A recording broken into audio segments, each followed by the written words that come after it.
Hello and welcome to this BTN TV discussion we've got this afternoon. My name's Andy Hoskins and I'm editor of BTN Europe. We are going to be talking about a very broad subject of sustainability, and joining me are three wonderful panellists, Kati, Rich and Sally. I think I'm going to leave you to introduce yourselves, if that's all right. Do you want to start, Kati? Sure, I can start. I'm Kati, co-founder and CEO of eco.mio. eco.mio is basically helping big corporates to decarbonize their travel spend. We do this by integrating the sustainability strategy into the online booking tools. I'm here today also with my co-founder, and it's great to be in London. I already told you earlier, I got confused with left and right, so trying to get my navigation skills going here. Yeah, excellent. Well, it's a pleasure to have you here, and I think congratulations are in order as well for some recent funding that you've landed. Yeah, exactly. We just closed our seed round, which is amazing, helping us accelerate our journey, building up some new use cases, also outside of air and rail shift, going into hotels, rental cars, carbon taxing, carbon budgets, all the stuff that we'll be talking about in the next minutes, I guess. We've got a lot to cover. But Rich? Yes, hello. I'm Rich Johnson. I'm the VP for Solutions Group at CWT, which is the consulting part of CWT. Sustainability, as a topic for us has been something that's grown as our personal and professional interest in the topic has matched that of our customers. And I think for me, the defining moment was during the COVID pandemic, when you'd see these pictures of places around the world kind of before and during, when everybody was locked down, and just the difference in the natural beauty and the clear skies and everything that was apparent when you didn't see the consequences of the pollution that was coming from significant emissions. And that really, for me, encapsulated the importance of the role travel has to play, both in contributing but also helping to alleviate some of the sustainability impact on the planet. Mm-hmm. Thank you. Okay, Sally. Hi, I'm Sally Higgs. I work at Festive Road. I'm Travel and Events Sustainability Manager. Festive Road is a consultancy which is people and purpose led, and we're on a mission to create better in the travel and meetings and events industry. And for me, sustainability has been like a lifelong passion. In recycling, being taught to recycle when I was like 2 and 3 years old. My parents are kind of hippies, and here I am in the travel industry trying to decarbonize it, and I love travel, so I want a mission to ensure that travel and meetings and events can remain for everybody, and it doesn't become a scapegoat or the bad guy in sustainability. Yeah, we're certainly in a sort of unusual situation in which we all sort of work in the travel industry and love to travel, but also are responsible for a lot of carbon emissions, which we need to obviously try and cut. So I guess as a sort of easy question to go in with, are you presumably you're all seeing increased demand from corporates to address their emissions? Obviously we've got CSRD coming up, the Corporate Sustainability Reporting Directive. We're not necessarily going to go into detail about that, but I guess corporates in general are suddenly, or maybe not suddenly, a lot more focused on setting goals and moving towards those targets. So maybe we can just take it in turns to address that. In terms of your business, how's it performing? Are you're seeing more demand for these sustainability solutions? So we're working basically with big corporates, so companies with more than 1,000 or even 5,000 employees, which means they all have to disclose according to CSRD, so they are all aware of it. And companies that we're working with, what I see is they have it in mind. They already set up their measures to measure their carbon footprint, but also set themselves goals, which is necessary. On top, what is needed according to the regulations is to report on their transition plan, and that's where we play in.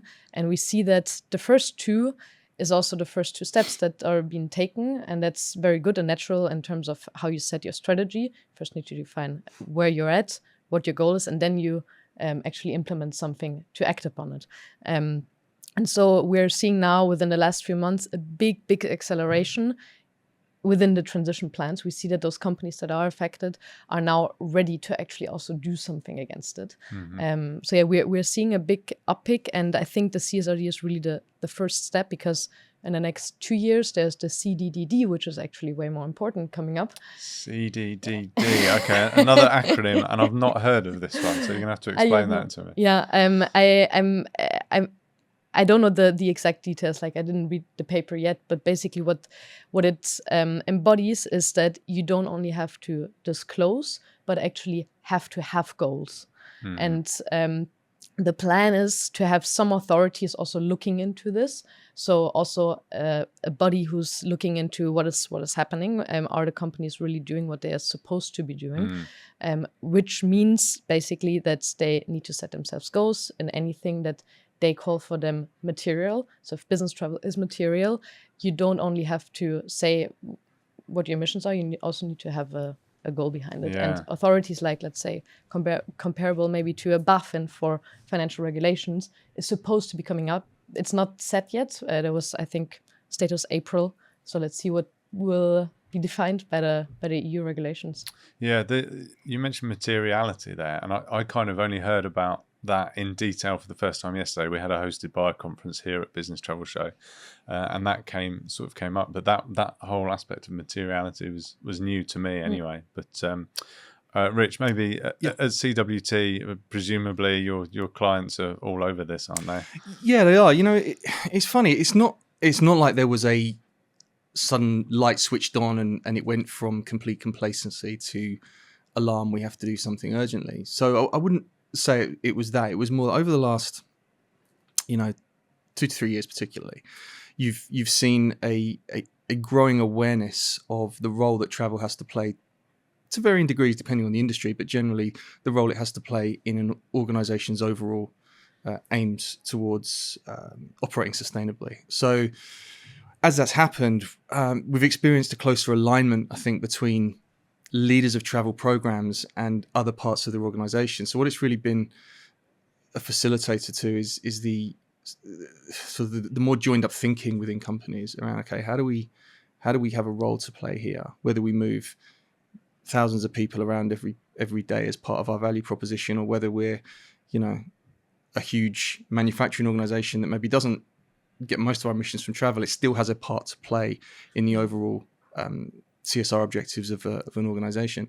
And that has been refreshing, because when you're trying to convince customers to do something, often there can be some pushback because their goals may not always be the same as the goals of a company trying to sell a service or sell a solution. So you're trying to find middle ground, and there's an element of persuasion.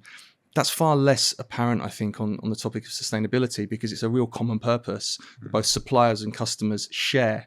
And so that means that we work a lot more closely in partnership to try and find solutions. We try to find compromises. We try to be innovative to develop technologies and processes and ways of working, whether that's bringing information to the customers to help them make informed decisions, or whether it's helping them to book in a sustainable way, so that their travelers can do the right thing for the organization, but also for themselves as individuals. Yeah, I guess there's some huge changes going on at corporates across Europe at the moment in terms of changing policy, but also changing the behaviour to, I guess, align with the policy. Yeah. And Sally, do you want to offer a sort of buyer point of view? We're seeing a shift, and I think a sort of a more focus on business travel than we were before. And you mentioned before immaterial and being material, especially manufacturing and lots of other organizations. Business travel could be just 1 or 2%, and so it's immaterial. But what you're seeing is Scope 1 is decarbonising really quickly, with electrifying fleets, and Scope 2 with, adoption of renewable energy. So you're almost seeing that pie chart sort of change, and then business travel becomes more material. And so then, the sustainability teams and the board suddenly they've kind of left Scope 3 as supply chain. Now they're like, okay, now we need to look at this. And sustainability teams are kind of almost at a loss of how can we do this with travel? We can't electrify the fleet. We can't just invest here. So they then become so reliant on the travel managers for their information, because it's so different to pretty much anything else that a sustainability team has to look at. So we're seeing that shift quite a lot. We've also seen some really good organisations that have, from the start, they've spearheaded amazing campaigns. They've or majority of them have always had like a 40% of their total emissions being carbon. So they've really had to sort of move the needle on it. But yeah, we're definitely seeing this transition to all customers and all corporates and industries now as we get closer to 2030. Do you think any sectors are doing better at it than others particularly? Technology is always good. They tend to be there, tend to be innovative, let's say. I think organisations that are household names tend to have to do that because people are actually researching it. It's not just clients and suppliers. It's actually like people on the street going, do I buy that drink or do I go to that hotel? So I think household names as well have got that push, which is all good.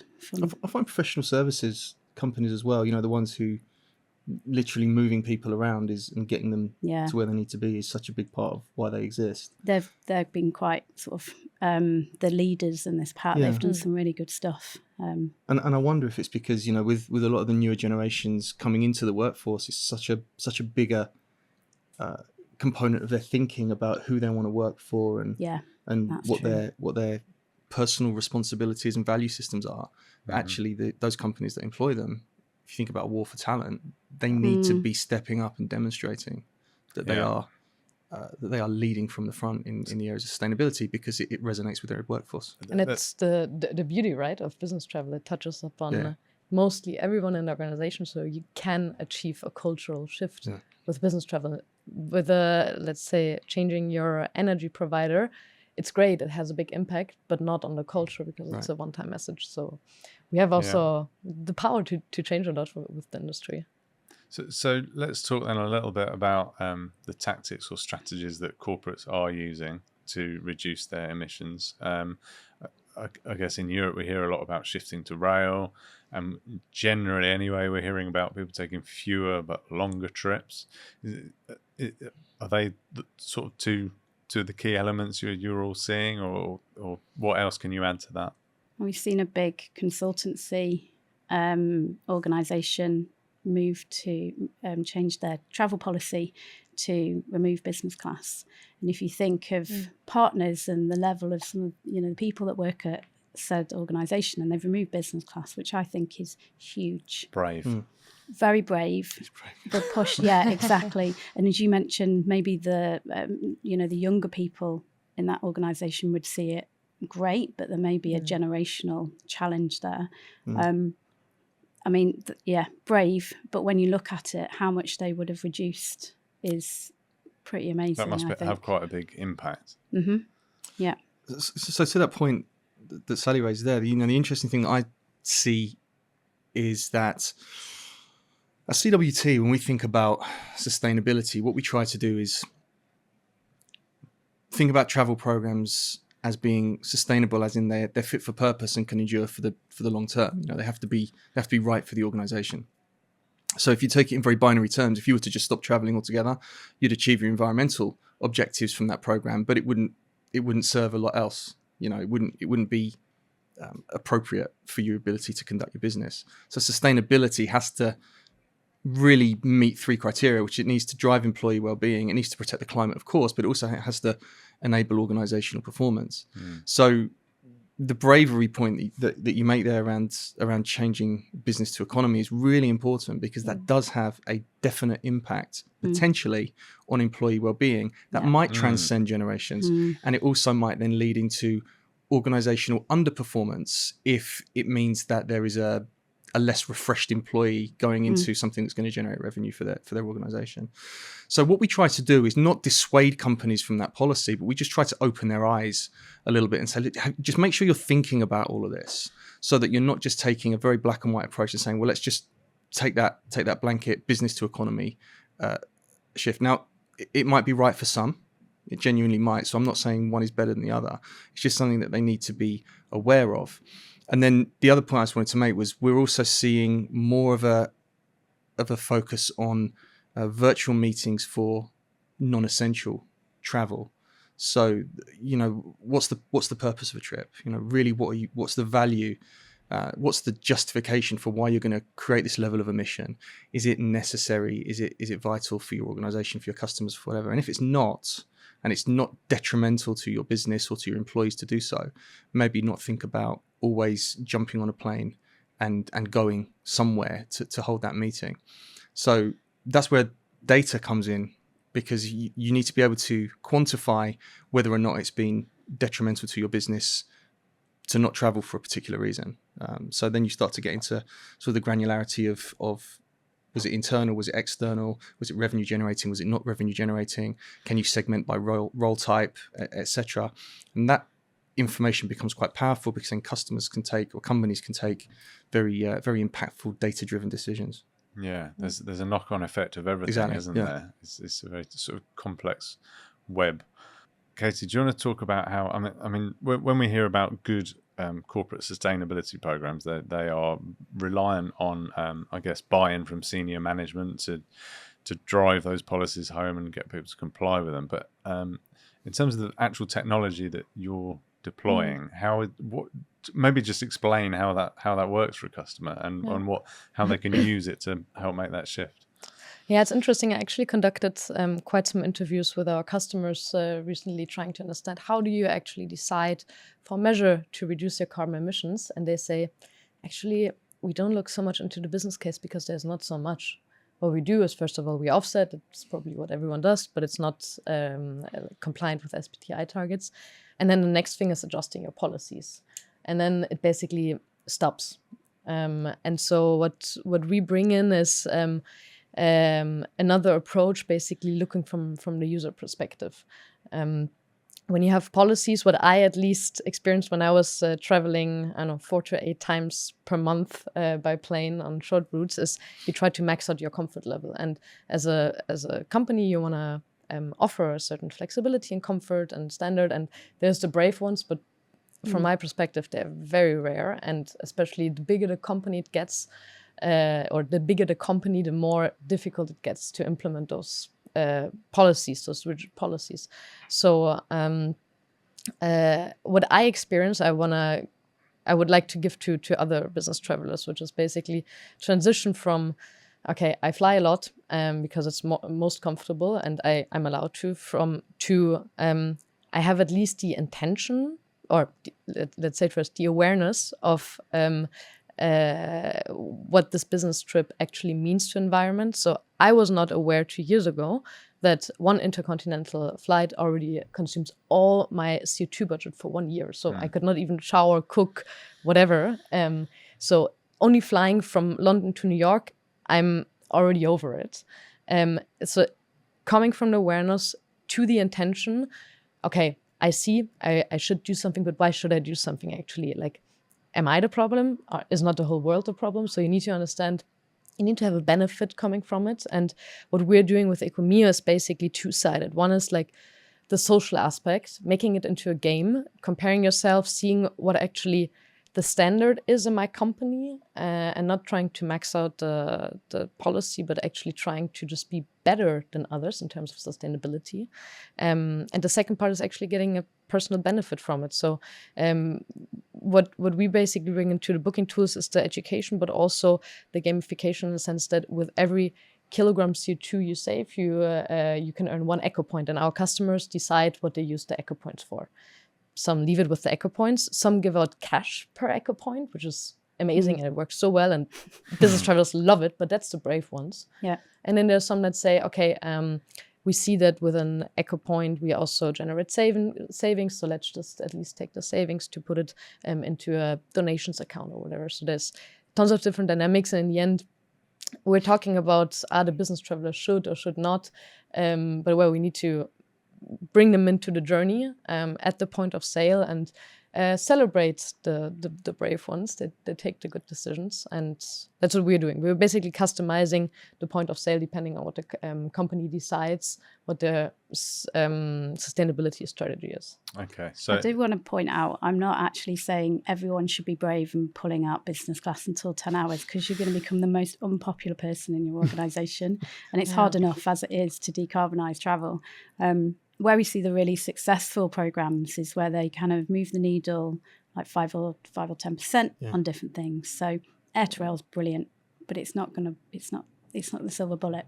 And then education of travellers, so getting to them before they've even made a booking, getting people to have the aha moment is what I call it. I think it's similar to what you were just saying then about them getting the awareness in, so they start to think about the low value trips that you mentioned. So there's all these different push points that will resonate with different people in an organisation. So a good travel policy, if you need to mandate it, but program encompasses probably 5 or 6 different levers to make that. And if you do 5% this year, and then next year it's another 5%, which is compounding on your baseline, actually you can make significant moves just with things that aren't going to really irritate all of your workforce and sales teams and stuff. So that's a great point.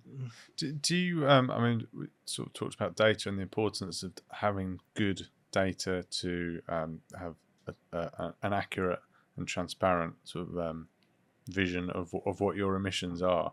Is that data good enough out there? And I mean, with CSRD coming, and those numbers are going to be very public now, but there's a lot of different methodologies out there, and I'm confused by what's best practice, and are we really going to end up comparing apples with apples, or is it going to be a bit of a, I don't know, are those not, because people are talking about that number being a sort of commercial or competitive advantage, but if we're not comparing apples with apples, what does it mean? If you take a step out of travel, and when I go to the sustainability events or go into sustainability meetings across all scopes, travel data is really good compared to measuring other emissions in other parts. And like part of CSRD is the biodiversity. How do you measure biodiversity? Yet we've got amazing methodologies that can apply really simple logic to the mileage, or you can invest in fuel burn type methodologies, or you can meet in the middle and you can have ones that does take into account like airline, if it's wide body, narrow body, age of aircraft, which does have a difference. All of those are accepted and audited. It does confuse people, but I think any of them will have the desired effect, especially if you're looking at purposeful trips and reducing. You don't need to pay for the expensive fuel burn ones, so I'm not doing them out of a job, but DEFRA, which you can get from your travel management company, is just as good for that, and especially air to rail as well. So it all depends on what you want to achieve and how you're looking to decarbonise. But it shouldn't be so difficult. And I think people should realise that the data's really good. If you looked at something else, you'd go and take your DEFRA methodology back. So, someone mentioned that very point actually yesterday, that in fact travel data is pretty good compared to some other business areas. Yeah. I totally agree. And I'd also say that the most difficult parts for companies is rather if they have a diversified spend to bring the data back together. Like, I don't know, if they use different TMCs, different OBTs, like you have tons of data sources and you would need a great Excel sheet or whatever. And that's like the little work behind that needs to be done regularly. And that's the biggest challenge that I see, at least for customers. I couldn't agree more. I was just reminded of a conversation I had with a customer last week, and they employed a third party who was helping them, a consulting company that was helping them, not just on travel, but generally to help their organization get to net zero. And they said, we want to see how you guys are calculating, the environmental impact of travel. And we showed them the tool. They said, we're blown away by this. We've never seen this. And I'm not saying that to sort of bang the CWT drum. I would equate that to any TMC worth their salt. But the point I want to make really is that it depends on the filter through which you distill information and where that methodology for calculation gets applied. That determines whether or not it's good, meaningful data that you can work with. So to that point, if you've got disparate sources, if you've got significant leakage, if you're trying to look at emissions based on things booked just on a corporate card that didn't go through a booking tool that applied then the various methodologies to calculate appropriate emissions, that's where it becomes really difficult, because you don't know whether do you exclude that completely? Do you try to apply a methodology and hope that you're accurate? Well, then that makes it questionable from an audit perspective as to whether or not you can use that. So I agree. I think travel data is exceptionally good when it's captured and reported through the right system. It's when it's disparate sources that don't necessarily have the benefit of that methodology to be applied, whether it's DEFRA, GHG, whatever it may be, that's when it becomes potentially a bit problematic. When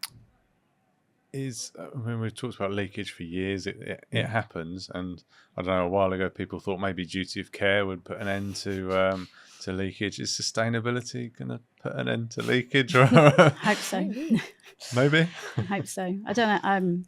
I haven't looked into. I've tried to look into the finer details of disclosing as part of CSRD, and how it's essentially stitching in your travel data with the spend data and then applying like an EIO, which is like economic input output methodology. So you can just get a price, and that's a flight. It was £600. You can apply a methodology to that to get a carbon emission. Now it's not as great as if you were getting, the top of the range fuel burn.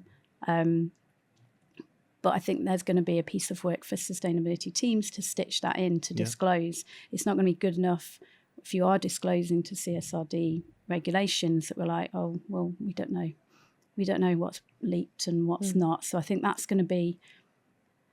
this is a really good time for travel managers to use CSRD and regulations to actually pull the leakage back and say, hey, maybe add friction to your expense process to say, it's great, but we need to get carbon emissions. You need to enter your flight number. You need to enter your origin and departure, because then you can then apply a methodology to it. So I think CSRD for expense is a great thing. And it will be, in my opinion, driven by regulations. Like what I hear, at least from our customers so far, is that if they're unsure if they're covering 100% of their emissions, then that's okay. 90% of the emissions is okay, 80% maybe even, because what can you do about it? Not really a lot.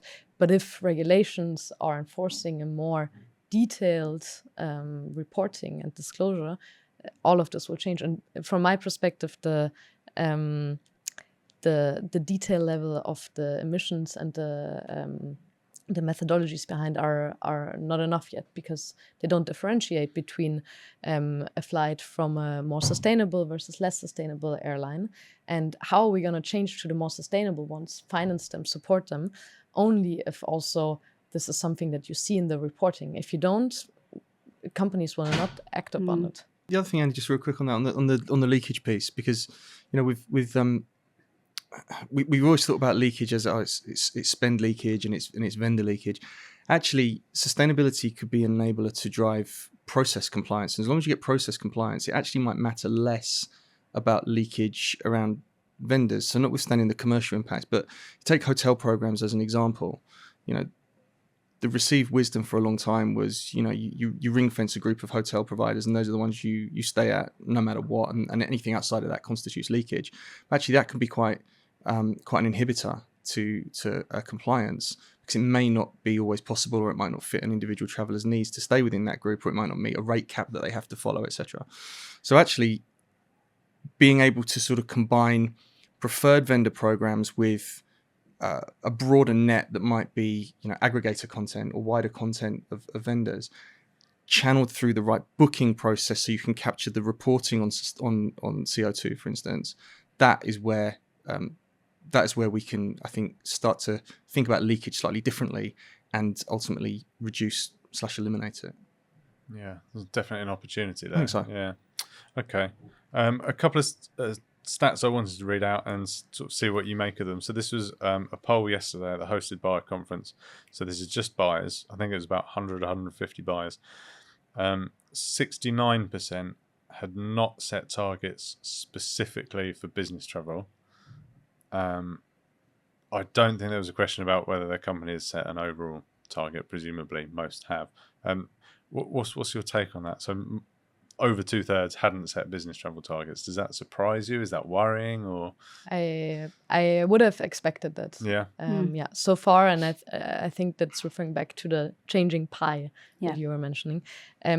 It's not material to the majority of the company business travel. If it's a small percentage for some producing companies, less than 1% of their emissions, then you don't, at least the sustainability department, don't cause it out as material. This will change over the course because you need to tackle it. Otherwise, the pie just increases. But no, that doesn't shock me at all. Okay, so you look like you agreed. Yeah, I agree. It's not that I agree that that's a start. I don't agree with that. I think that we need to somehow put not even reduction targets, maybe even maintain. There's still a very growth mentality, I'd say, outside of the corporate programs coming from the suppliers, because that's the way economics works. It's, you've got to grow, you've got to increase revenue and what have you. So then there's always that kind of pressure back onto the travellers. And then within the businesses, if you're a growing business, then client managers, sales managers need to be going out and travelling. So they think by, setting a reduction target, they're going to inhibit growth, which that battle I've not seen. I've not really figured out, or we've not figured out how we can tackle that one, because you can't go to a growing business. Okay, you can't travel as much as you did last year. So it's the economic side of things. I think maybe there needs to be a fundamental shift in how we think about growth and economics and sustainability and like green finance and things like that, but that's for another day, I think. So you talk about growing businesses. I know there are some corporates out there that use a carbon intensity target, but I know that some of those are also sort of revisiting that as well. Is that okay? Are intensity targets good, or is it? They're a start and they're okay, and however you set it, whether it's per traveller or per total employee or per revenue generated, or even bring it into just in the travel policy, like dollar spent divided by carbon emission, then you can track that figure. So there's loads of metrics that you can do, and you can easily report on those, and they can show like trend, and that's how you can do some forecasting as well. So they do serve a purpose, but we can't still be doing carbon intensity goals in 2035 when we're 15 years away from net zero. Yeah. But the lack of a target, though, the percentage didn't surprise me, but I suppose I'd always have a follow-up question was, do you know why you don't have a target? Is it because there is one actually, but it's not visible to them, it hasn't been communicated? Possibly. Is it because actually they haven't got, it's not that there is not a willingness to set a target, maybe they haven't had the opportunity to baseline to know where they're starting from in order to set an end goal or some incremental targets towards an end goal. So just looking at it as a 69%, you think you said, Andy? 69, yeah. That's 69%. Yeah. That in itself it's an interesting stat, don't get me wrong, but I'd probably have a couple of follow-ups that would have been really nice to understand. Okay, well, why don't you have a target? Do you know why? And I'd warrant probably some of them would have said, well, we don't know what to aim for because we don't know where we're starting from. Or they might say, actually, we don't know why we don't have a target. Perhaps we do as an organisation, it just hasn't been cascaded properly. So then that speaks to issues around internal organisational communications as opposed to the company not having clarity of purpose. Yeah, I think there was another really interesting poll actually about awareness of CSRD. And I don't have the figure, but I think it was about 10% of people, 10 to 15% of buyers there didn't even know about CSRD, hadn't heard of it. So that's probably more surprising for me, actually. I was like quite surprised everywhere. by that. It would be interesting what kind of companies are standing behind this, if those are the one actually that have to report or not. Yeah, I'm guessing it's the ones that don't. Hopefully I don't know. But I guess we're kind of rattling through a few subjects here and we're running out of time, but I'd like to cover a few more things. Katie, you mentioned offsetting earlier, very briefly. That, are we kind of are we done with offsetting? Is that acceptable? It depends what you mean by done. So I think offsetting is great for anything you don't reduce, right? if you're at your limit and you cannot reduce further, then offset the rest. That's great. But going back to our original reason why we're sitting here is in 2030 there's major tipping points coming up, and that's in 5 to 6 years. So when we think about offsetting, it takes way too long to take off the emissions, like planting a tree or other stuff.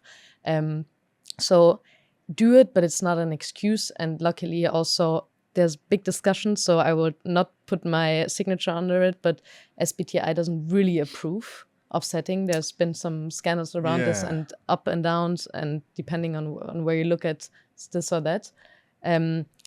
But offsetting, I hope there's a check mark behind. I'm just extremely worried that now carbon taxes are being used to saying, we actually invest into offsetting as well, but just phrase it in another way. Because carbon taxes, internal carbon prices, however you want to phrase it, is the key enabler for us to actually bring sustainability in our economy, which is based on money. Like, it's all based on money. A business is based on money. You need to generate revenue. You have cost, you want to reduce your cost. So if we can combine those two with a carbon tax, that's amazing from my point of view, but not with offsetting, hopefully. And in terms of where that tax goes. Where that tax goes. And like the other part, and now I also might not make myself a lot of friends, is looking at sustainable air fuel. I'm an engineer. I love geeking myself into things and understanding stuff. And SAF has a great potential reducing emissions, I think by 80%, if I remember correctly. But I also love data. And if you look at the reality, we're now at less than 1% of the supply. Maybe 2030, when the big tipping points are there, at 10%. But if you multiply 10% times 80%, that means 8% reduction. And with 8% reduction, we're far, far away from where we need to be in the industry. So I really hate to see that there's a lot of people relying on sustainable air fuel, taking it again as an excuse to, here's something, we put our money, that's it. This will not bring us to where we need to be, unfortunately. So SAF is absolutely something we wanted to talk about, and the sort of subject of greenwashing. A lot of European airlines are under pressure. The EU is taking action against, I think it's about 20 airlines in Europe at the moment, for the language they're using and the way they promote and talk about SAF and their sustainability program. So I guess SAF is the new offsetting, in that people are beginning to ask questions about it, as you suggest. I think, Sally, you've got an opinion. I mean, carbon offsets fundamentally are amazing things. Like, if you think you're protecting forest from being burnt or cut down, like, that's brilliant for the environment. I think they've just been misused. I think what was a carbon offset project, like growing mangroves or anything like that, you can still invest in as maybe a biodiversity project. If your organisation has biodiversity targets, you just don't claim that carbon credit. I do hope we get to a point where there is some kind of carbon offset. It might be called something else. It's evolved into a place where we can use them to remove the residual emissions, because even electrifying a car, you still have some carbon emissions. So we use offsets only for those residuals.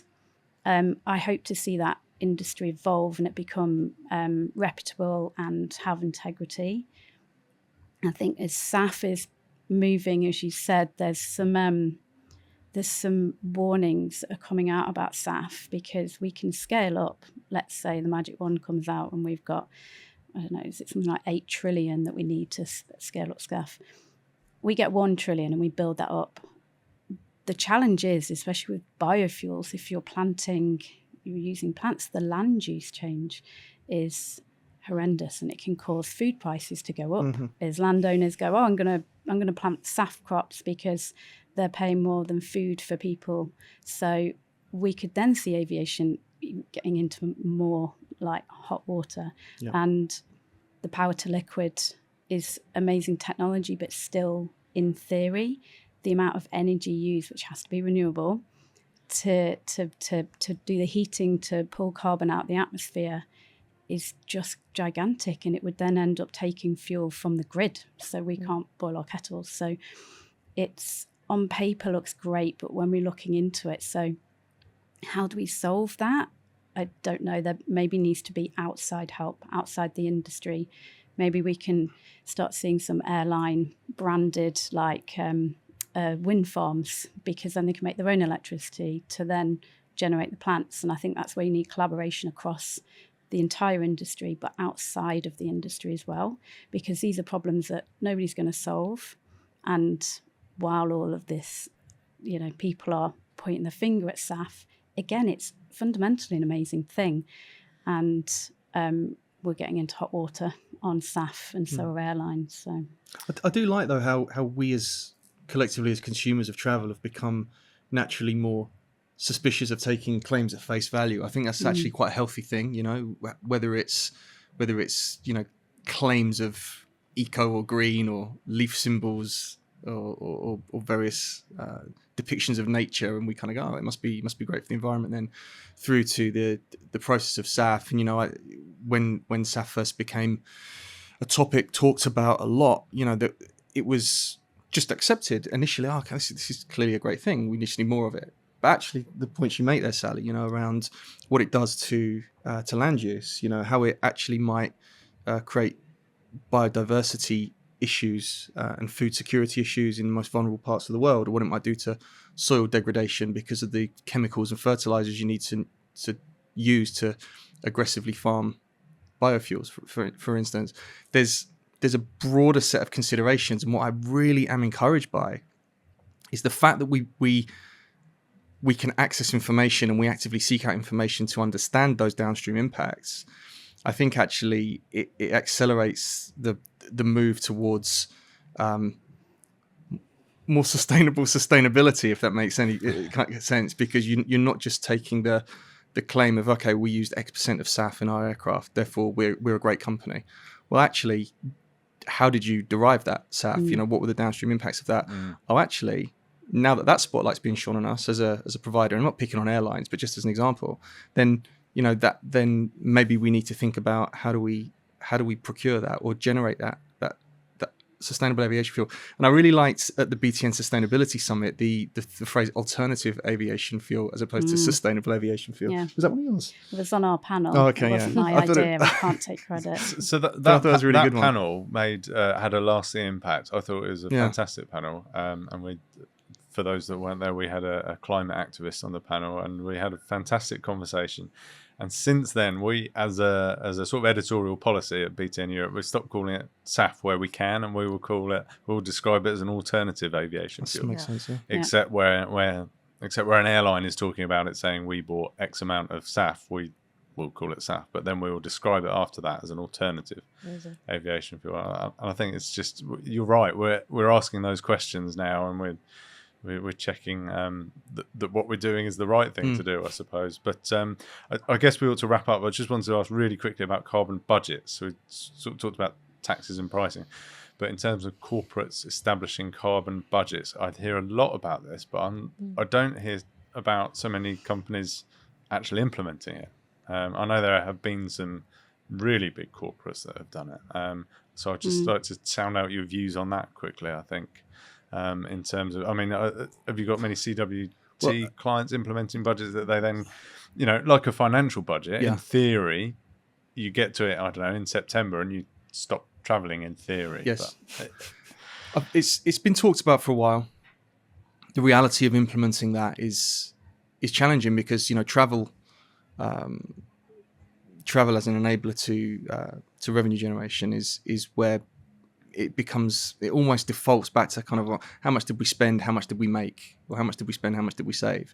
And carbon has still been a little bit peripheral. Only very recently, have I heard an example of a company who I won't name, who have said that they're going to actually prioritize carbon over the cost of their travel program. And that is going to be the defining driver for how they travel and whether or not they travel.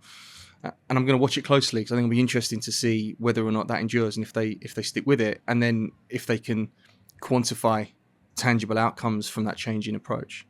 So watch this space for me, I think. Yeah, sounds interesting. We're seeing lots of talk, lots of everyone reading the how-to guides, and then when you come to it, there's certain divisions in any business. such as sales, such as client management, a carbon budget just is not going to work. It'll get vetoed. And I think carbon budgets could be rolled out to certain groups and divisions. It should be done, I don't think, at individual level, because somebody might change roles or their job changes and what have you. Maybe it is treated like your travel budget. Most companies will get X travel budget, like as in your division. And then if you've got a sales team that are very important and need to fly everywhere, as they are, then maybe you've got some kind of carbon fee, carbon tax in there, and you could maybe look at really reporting the amount of carbon for each win. So at the end of the year, you've got the total amount of carbon from travelling and their wins, and then there's a nice metric to see, like, did you need to send 8 people to that client meeting? Maybe not. So I think a hybrid approach is something that could work. I think tax for you and budget for you, I think that's where people get stuck.